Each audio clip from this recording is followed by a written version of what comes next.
दारुण विग्रहां त्रिनयनां माणिक्यमौलिस्फुरत् तारानायकशेखरां स्मितमुखीम् आपीनवक्षोरुहाम् पाणिभ्यामलिपूर्णरत्नचषकम् रक्तोत्पलम् बिभ्रतीम् सौम्याम् रत्नघटस्थरक्तचरणाम्।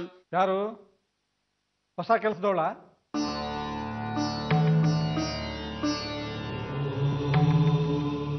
ಹೌದು, ಹೊಸದಾಗಿ ಒಂದು ಕೆಲಸ ವಹಿಸ್ಕೊಂಡಿದ್ದೀನಿ. ಯಾರು ನಿನ್ನ ಇಲ್ಲಿಗೆ ಬರಕ್ಕೆ ಹೇಳಿದ್ದು? ನನಗೆ ಯಾರ ಅನುಮತಿನೂ ಬೇಕಾಗಿಲ್ಲ.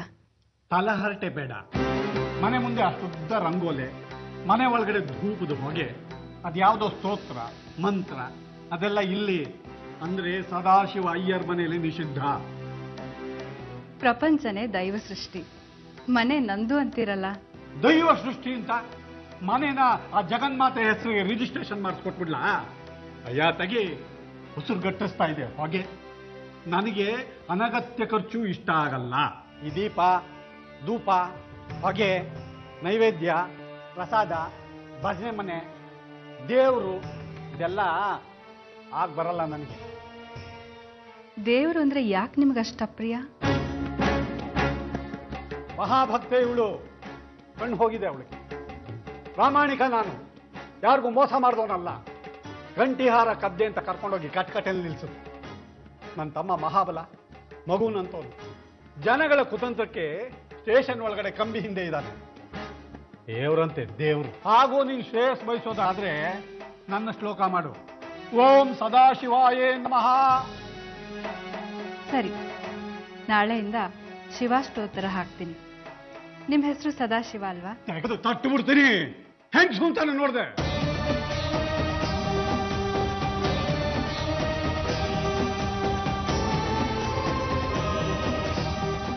ಅಪ್ಪ ಏನಪ್ಪ ಮಾಡ್ತಿದ್ದೀರಿ? ಮತ್ತಿಂದೇನೆ ಬಾಯ್ ಹೋದಂಗೆ ಮಾತಾಡ್ತಾಳೆ ಇವಳು.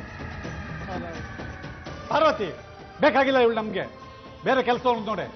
ಹಾಗನ್ಬೇಡ್ರಿ, ಸುಬ್ಬಮ್ಮನಿಗೆ ನಮ್ಮನ್ ಬಿಟ್ರೆ ಯಾರಿದ್ದಾರೆ ಹೇಳಿ? ಇವಳನ್ನ ವಾಪಸ್ ಕಳ್ಸಿದ್ರೆ ಅವಳಿಗೆ ಬೇಜಾರಾಗಲ್ವಾ? ಮನ್ಸಿಗೆ ನೋವಾಗಲ್ವಾ? ಕತ್ ಹಿಡಿದು ಆಚೆ ದಬ್ತಾ ಇದ್ದೆ. ಸುಬ್ಬಮ್ಮನ ಮುಖ ನೋಡ್ಕೊಂಡು ಸುಮ್ಮನೆ ಇದ್ದೀನಿ. 15 ವರ್ಷದಿಂದ ನಮಗೋಸ್ಕರ ದುಡ್ಡಿದ್ದಾಳೆ. ಅವಳು ಋಣ ಇದೆ ನಮ್ಮ ಮೇಲೆ. ಹಾಗಂತ ನೀನ್ ನಮ್ಮ ಮೇಲೆ ಸವಾರಿ ಮಾಡೋ ಹಾಗಿಲ್ಲ. ಎಷ್ಟರಲ್ಲಿರ್ಬೇಕು ಅಷ್ಟರಲ್ಲಿರ್ಬೇಕು. ಇಲ್ಲೊಂದು ಮಡಕೆ ತಂದಿಡು. ಆ ಮಡಕೆ ತುಂಬಿದ ದಿನ ನಿಮ್ಮ ತಂದೆ ಅಜ್ಞಾನದಿಂದ ಮುಕ್ತಿ ಪಡಿತಾರೆ. ಆವತ್ತು ನಾನು ಈ ಮನೆಯಿಂದ ನಿರ್ಗಮಿಸ್ತೀನಿ. ನಿಮ್ಮಣ್ಣಂಗೆ ಸಹಾಯ ಮಾಡಿದ ತಪ್ಪು ಅಂತ ಹೇಳ್ತಿದ್ದೀನಿ. ಗೊತ್ತಿದ್ದು ದೇವಿ ಬದುಕು ಚಿಂದಿ ಆಗ್ಲಿದ್ದು ಸುಮ್ಮನೆ ಇದ್ದಿದ್ರೆ ಆತ್ಮಸಾಕ್ಷಿ 1000 ಪ್ರಶ್ನೆ ಕೇಳಿಸ್ತಿತ್ತು. ಸಾಯೋವರೆಗೂ ಅಪರಾಧಿ ಭಾವದಲ್ಲಿ ಪಾಪ ಪ್ರಜ್ಞೆಯಲ್ಲಿ ನರಳಬೇಕಾಗ್ತಿತ್ತು. ಮೊದಲು ಹಣೆ ಬರ ಅಂದ್ರಲ್ಲ, ಬಿಟ್ಟು ಬಿಡ್ಬೇಕಿತ್ತು. ದೇವಿ ಹಣೆಯಲ್ಲಿ ಏನ್ ಬರ್ದಿತ್ತು ಅದಾಗ್ತಿತ್ತು. ಮಂದಾಕಿನಿ ಕೇಸ್ ವಾಪಸ್ ತಗೋಬೇಕು ಅಂದ್ರೆ ಒಡವೆ ದುಡ್ಡು ಕೊಡ್ಬೇಕು. 90,000 ಆಗತ್ತೆ ಕಣ್ರಿ. ನಮ್ಮನ್ನ ಯಾರು ಇಲ್ಲಿಂದ ಬಿಡಿಸೋ ತರ ಕಾಣಿಸ್ತಾ ಇಲ್ಲ. ದೇಶಕ್ಕೆ ಸ್ವಾತಂತ್ರ್ಯ ಬಂದಾಗಿದೆ, ಮುಚ್ಕೊಂಡು ತಿನ್ನು. ನಿಮಗೆ ಕೇಶವನಾಥರಿಗೆ ಸ್ವಾತಂತ್ರ್ಯ ಬಂದಿರೋದು, ನಮ್ಮಂಥ ಬಡವರಿಗೆ ಇನ್ನೂ ಬಂದಿಲ್ಲ. ಚುಡಿಕೆ ಇದೇ ಇರೋ ನಿನಗೆ. ಎಲ್ಲ ಕಪ್ಕಿ ಕೊಡಲಿ. ಏನ್ರಿ ಹೊಡಿತೀರೇನ್ರಿ? ಹೊಡಿರಿ. ಚಚ್ತೀರೇನ್ರಿ? ಚಚ್ಚ್ರಿ. ಗೆಲ್ತೀನಿ ನಾನು ಸೋಲೋದಿಲ್ಲ, ಗೆಲ್ತೀನಿ.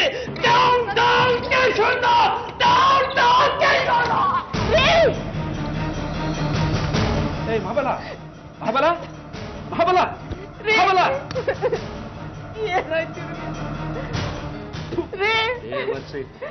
ಜಯಣ್ಣ, ಡಾಕ್ಟರ್ ಫೋನ್ ಮಾಡ.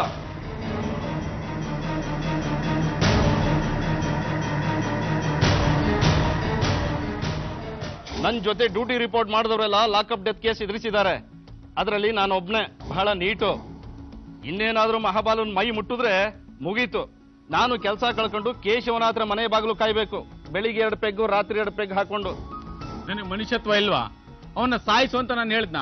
ಸಾಯೋ ತರ ಬದುಕಿದ್ರು ಪ್ರಯೋಜನ ಇಲ್ಲ ಅನ್ನೋ ತರ ಹೊಡಿಬೇಕು ಅಂತ ಹೇಳಿದ್ದು. ರಾತ್ರಿ ನಿದ್ರೆ ಬರಲ್ಲಯ್ಯ ಭೂಪಾಲು, ಅಯ್ಯೋ ಅನ್ಸುತ್ತೆ ಒಂದೊಂದ್ ಸರ್ತಿ. ದುಡ್ಡು ತಗೊಂಡೋಗ್ಬೇಕಾದ್ರೆ ಕಿಸಿತಾ ಇದ್ದೆ, ಸಂತೋಷವಾಗಿರ್ತಿದ್ದೆ. ಆಗ ಮಹಾಬಲನ ಬಗ್ಗೆ ಅಯ್ಯೋ ಅನಿಸ್ಲಿಲ್ವಾ ನಿನಗೆ? ಅವಮಾನ ಆಗಿದ್ದು ಸದಾಶಿವನಿಂದ. ಇವನ್ ಮೇಲೆ ಕಾನೆ ಹತ್ತಿಸಿದ್ದಾರೆ ಕೇಶವನಾಥರು. ನಾಗರಾವ್ಗಿಂತ ಕೇರೆ ಅವು ಶಾನೆ ಅಪಾಯ. ಹಾಗಂತ ಪೇಪರಲ್ಲಿ ಮೊನ್ನೆ ಪ್ರಾಣಿ ಪ್ರಪಂಚ ಕಾಲಂನಲ್ಲಿ ಓದಿದ್ದೆ. ಸುಭಾಷಿತ ಬರುತ್ತೆ, ವಚನಗಳು ಬರುತ್ತೆ, ಅದನ್ನ ಓದು. ಮಹಾಬಲನ ಯಾವಾಗ ಕೋರ್ಟಿಗೆ ಕರ್ಕೊಂಡೋಗೋದು? ಅವತ್ ಸಂಜೆನೆ ಬಂದು ದಣಿಗಳನ್ನ ಕಾಣು ಅವ್ರ ಫಾರ್ಮ್ ಹೌಸ್ ನಲ್ಲಿ. ವ್ಯವಸ್ಥೆಗಳೆಲ್ಲ ಆಗಿದೆ. ನೀ ದ್ವೇಷ ತೀರ್ಸ್ಕೊಳಕ್ಕೆ ನಿಶ್ಚಿತಾರ್ಥ ನೆಪನೇ ಆಗ್ಬೇಕಿತ್ತ. ಅಂದ್ರೆ ಮಹಾಬಲನ ಪರಿಸ್ಥಿತಿಗೆ ನಾನೇ ಕಾರಣ ಅಂತ ನಿನ್ ಮನ್ಸಲ್ಲಿ? ಹೌದು, ನೀವ್ ಹಿಡ್ದಿದ್ದ ದಾರಿ ಸರಿ ಇಲ್ಲ. ನಿಮ್ಮಿಂದಲೇ ಇದೆಲ್ಲ ಆಗಿದ್ದು. ನೀವ್ ಆರಾಮಾಗಿದ್ದೀರಿ, ನಾವ್ ಅನುಭವಿಸ್ತಾ ಇದೀವಿ. ನನಗೂ ನೋವಿದೆ ಕಣ ಮನಸ್ಸಿನಲ್ಲಿ. ಮಹಾಬಲನ ಪರಿಸ್ಥಿತಿ ನೋಡಕ್ಕಾಗಲ್ಲ, ಹೊಟ್ಟೆ ಉರಿಯುತ್ತೆ, ಕಣ್ಣೀರು ಬರುತ್ತೆ, ತಡ್ಕೊಂಡಿದ್ದೀನಿ. ನಾಟಕ ಬೇಡ ದೊಡ್ಡಪ್ಪ. ಇಷ್ಟೆಲ್ಲ ಮಾತಾಡೋರು 90,000 ಕೊಡ್ಬೋದಾಯ್ತಲ್ಲ. ನೀವೆಲ್ಲಿ ಕೊಡ್ತೀರಿ? ಮೊದ್ಲೇ ವ್ಯವಹಾರದವರು, ಅದಕ್ಕೆ ಟೋಪಿ ಆಗ್ತಿರೋದು. ಕಮಿಷನರು ಅದು ಇದು ಅಂತ.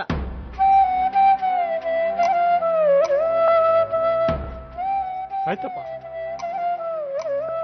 ನಿನ್ನ ನೋಡಿದ್ರೆ ನನ್ನ ಬಾಲ್ಯದ ನೆನಪಾಗುತ್ತೆ. ನೀನು ನನ್ನ ಮಗನ್ ತರ ಅಂತ ಅನ್ಕೊಂಡಿದ್ದೆ. ಇಲ್ವಾ? ಆ ಸದಾನಂದ ಅಲ್ಲ ನೀನು. ಮನಸ್ಸಿನಲ್ಲೇ ಬಂಡಾಯದ ಕಿಡಿ ಹೇಳ್ತಾ ಇದೆ.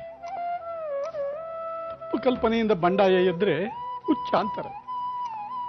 ಸಣ್ಣ ಬದಲಾಗ್ತಾ ಇದೀಯ ನೀನು. ಒಳ್ಳೇದಕ್ಕಾದ್ರೆ ಒಳ್ಳೇದೆ. ಬರ್ತೀನಿ ಮಂಗಳ, ನನ್ನ ಪ್ರಯತ್ನ ನಡೀತಾನೆ ಇರುತ್ತೆ.